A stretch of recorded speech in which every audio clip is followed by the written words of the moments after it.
తాకట్లో ఉన్న మీ బంగారాన్ని విడిపించి ఆ రోజు ఆన్లైన్ రేటుకి కొంటాం. Sharma gold company. నమస్కారం, వెల్కమ్ టు సుమన్ టీవీ. నేను గీతాంజలి. ప్రస్తుతం మనతో పాటు ప్రముఖ ఆధ్యాత్మికవేత్త జ్యోతి శరత్ గారు ఉన్నారు. వారితో మాట్లాడదాం. జ్యోతి గారు నమస్తే అండి. నమస్తే. వినాయక రూపాల గురించి తెలుసుకుంటూ ఉన్నాము. అందులో భాగంగా లంబోదరుడు గణపతికి ఇంకొక పేరుగా చెప్తారు. ఎందుకు ఆ పేరు వచ్చింది? ఆ స్వామిని అసలు ఎలా ప్రసన్నం చేసుకోవాలి? ఆ రూప విశిష్టత ముందుగా మాట్లాడదాం. లంబోదరుడు అన్న వెంటనే వేలాడుతున్న బొజ్జ అని అర్థం. వాస్తవానికి ఎన్నో నిర్వచనాలు ఉంటాయి. ఏదైనా పెద్ద బొజ్జ లేకపోతే వేలాడుతున్న బొజ్జ ఉన్నవాడు లంబోదరుడు. ఆ బొజ్జ కూడా ఇలా చక్కగా వేలాడుతూ గుండ్రంగా ఉంటుందట. కాబట్టి ఆ బొజ్జని చూసిన వెంటనే సరే, ఒకటి వినాయకుడు అంటే ఏనుగు ముఖాన్ని పొంది ఉన్నాడు, లేకపోతే కొద్దిగా పొట్టిగా ఉంటాడు అని చెప్తూ ఉంటారు కదా. అలాగే చాలా ప్రియంగా మనం ఏవేవైతే పెడుతూ ఉంటామో అవన్నీ తింటూ ఉంటాడు. దానికి అంటే నిదర్శనం ఏమిటి అంటే చక్కగా చేతిలో పట్టుకుని ఉంటారు. ఆయన ఎప్పుడు కూడా చేతిలో ఒక కుడుము పట్టుకుని ఉంటారు, మోదకం. ఇవన్నీ అని కాకుండా ఆ మొత్తం ఆ బొజ్జ ఏదైతే ఉందో అది చూసిన వెంటనే మనకి ఒక ఆకారం గుర్తుకు వస్తుంది, సున్నా అనేటట్టుగా. అంతే కదా. ఆ బొజ్జ వినాయకుడిది చూసినట్లయితే అది ముందు నుంచి చూస్తే సున్నాలా కనిపిస్తూ ఉంటుంది. దీన్ని మన శాస్త్రం దీనికి పూర్ణత్వం అనే పేరు పెట్టింది. సున్నా అంటే పూర్ణత్వం, ఎక్కడ మొదలైందో అక్కడ అంతమైపోవడం, దాన్ని పూర్ణత్వం అంటారు. అయితే మన జీవితంలో కూడా పూర్ణత్వాన్ని పొందాలి అంటే సరే, నిండు నూరేళ్ళు ఉండాలి, హాయిగా 3 పూట్ల తినటానికి ఉండాలి, డబ్బు ఉండాలి, వేసుకోవడానికి నగలు ఉండాలి, అయితే మంచి బట్టలు ఉండాలి, ఇది అయిపోయింది పూర్ణత్వం అని అనుకోవటానికి లేదు. మనకి 16 ఉపచారాలు అన్నవి ఉంటూ ఉంటాయి. అంటే భగవంతుడికి చేస్తూ ఉంటాం. అది కాకుండా మనకి అంటే ప్రతి మనిషికి కూడా సంస్కారములు అన్నవి ఉంటాయి. అవి కూడా 16 అని చెప్తారు. 16 సంస్కారాలు జరుగుతాయి. ప్రతి ఒక్కరికి జరగకపోవచ్చు, కానీ ఉంటాయి.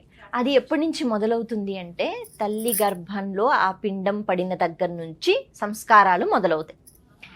అందుకే ఈ 16 అంకెకి ఒక ఇది ఉంది, ప్రమాణం ఉంది. అలాగే ఉపచారాలు కూడా 16 చేస్తూ ఉంటాం.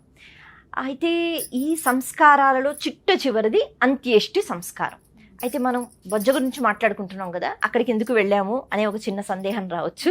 అక్కడి నుంచి మళ్ళీ ఇక్కడికి వచ్చేస్తాం. ఓకే. అయితే ఇప్పుడు ఈ సంస్కారాలలో చిట్ట చివరిది అంత్యేష్టి సంస్కారం.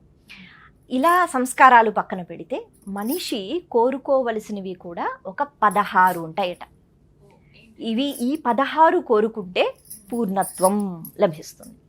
అయితే ఈ పూర్ణత్వాన్ని అంటే ఆ లంబోదరుణ్ణి చూసిన తర్వాత స్వామి నువ్వెలా అయితే పరిపూర్ణుడివో, ఆయన పరిపూర్ణుడు కాబట్టి మనకి పూర్ణత్వాన్ని ఇవ్వగలడు. ఆయనే కాకపోతే మనకేమిస్తాడు? కాబట్టి ఆ బొజ్జ వినాయక విగ్రహాన్ని చూసిన వెంటనే ఆకర్షణీయంగా కనిపించేది బొజ్జే, తర్వాతే తుండం. ఆ బొజ్జుని చూస్తూ వినాయకుడు బాగా తింటాడులే, లేకపోతే అలంకరణ అన్నట్టుగా కాకుండా స్వామి నాకు పూర్ణత్వాన్ని ఇవ్వు అనాలట. మరి ఈ 16 కోరికలు ఏమిటి? ఈ 16 ఉంటేనే మనిషి పూర్ణుడు. అంతేగాని మనకి కావలసిన ఉద్యోగం దొరికింది, కొనుక్కున్నాము ఈ బట్టలు, అవి కాదు. ఏం చెప్తున్నారు అంటే ప్రప్రథమంగా ధర్మ అర్థ కామ మోక్షములు. ఇవి మనం బాగా వింటూ ఉంటాం, ధర్మార్థ కామ మోక్షములు. ధర్మము, ధర్మబద్ధంగా జీవితం ఉండాలి. అర్థము అంటే డబ్బు, ఆ డబ్బు కూడా ధర్మంతో ముడిపడి ఉండాలి. కామము అంటే కోరిక, కోరిక కూడా ధర్మంతో ముడిపడి ఉంటేనే చిట్ట చివరికి మోక్షము అన్నది లభిస్తుంది. ఈ 4 మనకి కావాలి. కోరికలు ఉంటాయి కదా, భగవంతుడే తీర్చాలి, కాకపోతే ప్రతి కోరిక ధర్మంతో ముడిపెట్టుకోవాలి. ఈ 4 అయిపోయిన తర్వాత భక్తి, జ్ఞానము, వైరాగ్యము. భక్తి కలగాలి, భగవంతుని మీద భక్తి కలగాలి. ఆ భక్తి అంటే కేవలం మన కోరికలు మనం తీర్చుకున్నప్పుడు కాదు. భక్తితో భగవంతుడి దగ్గరికి వెళితే కృతజ్ఞత అన్నది ముందుగా అలవాటవుతుంది. కృతజ్ఞత కోసం, ఎందుకంటే ఈ శరీరం, ఇంకా చెప్పాలి అంటే ఉచ్ఛ్వాస నిశ్వాసములు చేసే ప్రతి కర్మ, మనలో ఉన్న కదలిక, జీవ చైతన్యం అన్నీ పరమాత్మ ఇచ్చినవే కదా. కాబట్టి భక్తి, అలాగే జ్ఞానం. జ్ఞానం లేకపోతే ఎలాగా? జ్ఞానం ఉన్న ఏకైక జీవి మనిషి. ఉంటుంది పశువులకి కూడా, కానీ మనకున్నంత జ్ఞానం వాటికి ఉంటుంది. అలాగే వైరాగ్యం, పట్టు విడుపు అనే పదాలు ఉంటాయి. ఎక్కడ ఎప్పుడు దేన్ని పట్టుకోవాలో పట్టుకోవాలి, ఎప్పుడు విడిచిపెట్టేయాలో విడిచిపెట్టేయాలి. నాది అని పట్టుకుని కూర్చుంటే నాతో వస్తుందా? రాదు. కాబట్టి పట్టు విడుపు నేర్చుకోవాలి. దానికి వైరాగ్యం కావాలి. ఇప్పుడు ఏది సరే వచ్చిందా సరే, లేదా నేను దాన్ని విడిచిపెట్టగలగాలి. అది పదార్థం కావచ్చు, మనుషులు కావచ్చు, పరిస్థితులు కావచ్చు. దాన్ని అలా పట్టుకుని నా దగ్గరే ఉండాలి అంటే వైరాగ్యం లేకపోతే చాలా కష్టం. అంతే కదా, వైరాగ్యం కూడా ఉండాలి. అంటే వైరాగ్యం అంటే అందరినీ విడిచిపెట్టి మనం అడవికి వెళ్ళిపోయి సన్యాసం స్వీకరించడం కాదు. దేన్నైనా సులభంగా ఇంత ఒకవేళ ఒక 10,000 లేకపోతే 1,00,000 రూపాయలు నాకు రాలేదు అని ఎంతకాలం ఏడవాలి? సరే నాకు ప్రాప్తం లేదు అని అనుకోవాలి, అక్కడ వైరాగ్య భావన రావాల్సినప్పుడు కావాలి. వస్తుందిలే అని. కాబట్టి అది లేకపోతే మనం సుఖంగా ఉండలేము. ఎందుకంటే మనసు అన్ని కోరుతూ ఉంటుంది. అది లేకపోతే ఎప్పుడు బాధతోనే ఉంటాం, ఎప్పుడు తీరేవి. అందుకని కాలం అన్నది ఒకటి ఉంటుంది, ప్రారబ్ధం అన్నది కూడా ఒకటి ఉంటుంది. వాటి పనులు అవి చేసుకుంటూ వెళ్ళిపోతూ ఉంటాయి. అంటే ఇక్కడ ఈ వైరాగ్య భావన ముఖ్యం. ఇవి అయిన తర్వాత మనకి అభివృద్ధి అనే ఒక మాట వింటూ ఉంటాం. మనం ఏది సంపాదించినా అభివృద్ధి అన్నది మనకి ఉండాలి. అలాగే సంపాదన, అభివృద్ధి వేరు, సంపాదన వేరు. ఈ రెండు కాకుండా ఆయుష్. అందుకే మనం అంటే పూజారి గారికి ఎప్పుడైనా పెద్దవాళ్ళకి దండం పెడితే ఆయుష్మాన్ భవ అంటారు వెంటనే. పూర్ణ ఆయుష్ అన్నది మనిషికి కలగాలి అంటారు. ఎందుకు అంటే మనిషి మాత్రమే ఉత్కృష్టమైన జీవి కదా. కాబట్టి 100 సంవత్సరాలు ఉంటే మంచి కర్మలు చేసుకుంటూ తరించిపోతాడనే భావన. అందుకనే శతమానం భవతి అన్నట్టుగా మనకి దీవెన ఉంటుంది. అది ఎప్పుడు 100 ఉన్నా లేకపోయినా. కాబట్టి ఆయుష్ అడుగుతున్నాం. అలాగే ఆరోగ్యం, ఇది అడగాలి. ఆరోగ్యం లేకపోతే ఎన్నున్నా ఏమీ లాభం లేదు. కాబట్టి ఆయుష్, ఆరోగ్యం, సంపద, అభివృద్ధి, ఇక్కడి వరకు వచ్చాం. ఆ తర్వాత ఈ సంపద ఏదైతే పొందామో దాని అభివృద్ధి ఏదైతే అది చెందిందో, అలా చెందిన తర్వాత ఒక స్థాయికి వెళ్ళిపోతాం కదా. బాగా సంపాదించాం, ఉన్నత స్థానంలో కూర్చున్నాం. అప్పుడు ఏముంటుంది, అటు ఇటు చూసుకుంటే అంటే గర్వం, అహంకారం ఉంటాయట చాలా మట్టుకు. అందరికీ అని కాదు. అలా లేదు అంటే కనుక నిజంగా భగవంతుని యొక్క అనుగ్రహం. కాబట్టి ఎంత సంపాదించినా, ఎంత అభివృద్ధిలో ఉన్నా కదలకుండా ఉన్న స్థాయి. ఆ కదలడం అంటే అక్కడి నుంచి ఇక్కడికి కాదు. అక్కడికి వెళ్ళిన తర్వాత ఇంకా నాకన్నా గొప్ప వాళ్ళు ఎవరున్నారు అనే భావన లేకుండా, ఇదంతా భగవంతుని యొక్క ప్రసాదం. ఒక 4 రకాలుగా దాన ధర్మాలు చేస్తే నేను ఇచ్చాను కాబట్టే వాడు బ్రతుకుతున్నాడు అనే ఆలోచన మనిషికి వచ్చేస్తూ ఉంటుంది. కాబట్టి ఒక స్థాయికి వెళ్ళి సంపాదనతో, ఐశ్వర్యంతో అభివృద్ధి చెందుతూ ఉన్నాము అంటే ఖచ్చితంగా ఇవి వచ్చే అవకాశాలు ఉంటాయి, కాదు అనడానికి లేదు. కాబట్టి ఇది కూడా కోరుకోవాలి. ఆ కదలిక రావద్దు. ఎలా ఉండేవాళ్ళమో అలాగే ఉండాలి. ఆనందిస్తూ ఉండాలి, ఆస్వాదిస్తూ ఉండాలి. భగవంతుడు ఇచ్చిన వరాలు లేకపోతే సంతోషం వీలైతే పంచిపెట్టాలి, గర్వం రాకూడదు. కాబట్టి ఆ కదలికలు ఉండకూడదు అనేటట్టుగా కోరుకోవాలట. అది అయిపోయిన తర్వాత పుత్ర పౌత్రాభిసిద్ధిరస్తు అనేటట్టుగా కూడా మనకి, అంటే అంతకాలం ఉంటూ కొడుకులు, తర్వాత మనవలు ఇవన్నీ కూడా చూడాలి అని.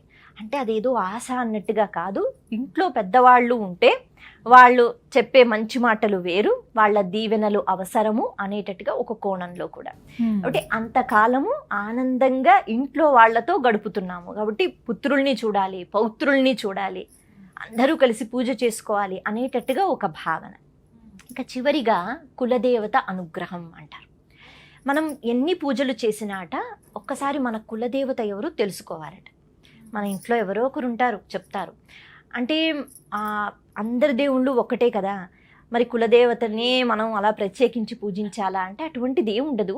కానీ ఈ ఇంటిని ఎవరైతే నడిపిస్తున్నారో వాళ్ళకి ముందుగా కృతజ్ఞత చెప్పుకోవడం అన్నది సనాతన ధర్మం అలవాటు చేసింది. అంతే తప్పితే నా కులదైవం వెంకటేశ్వర స్వామి అయితే శివారాధన చేయకూడదని కాదు. అంటే ఏం అలవాటు చేస్తోందంటే నీ అభివృద్ధికి కారణం ఎవరు, అంచెలంచెలుగా నువ్వు ఎదుగుతున్నందుకు నీ ఇంటి నుంచి వస్తుంది కదా. మన ఇంటి వాళ్ళే ముందుగా మనకి సహకరిస్తారు ఏది. అలా ఇంటి ఇలవేలుపు లేకపోతే వంశానికి సంబంధించిన దేవత కులదేవత, ఆ కులదేవత అనుగ్రహం ఉంది కాబట్టి ఇంట్లో నువ్వు చక్కగా ఆనందంగా తిరగగలుగుతున్నావు. కాబట్టి అక్కడ కృతజ్ఞత ముందు చూపించు అనేటట్టుగా ఒక అలవాటు చేసింది. కాబట్టి కులదేవత యొక్క అనుగ్రహం, కులదేవత అనుగ్రహం ఉంటే అన్ని పనులు చకచకా అయిపోతూ ఉంటాయి. ఇలా 16 అడిగితే అవి భగవంతుడు మనకి ఇస్తే అప్పుడు మనం పూర్ణత్వాన్ని పొందుతామట. అయితే ఈ పూర్ణత్వం మనిషికే అవసరం, అలాగే మనిషి మాత్రమే సంపాదించుకోగలుగుతాడు. ఇక ఏ జీవులు కూడా అవి భక్తి, జ్ఞానము, వైరాగ్యము, సంపద ఏమీ అడగలేవు.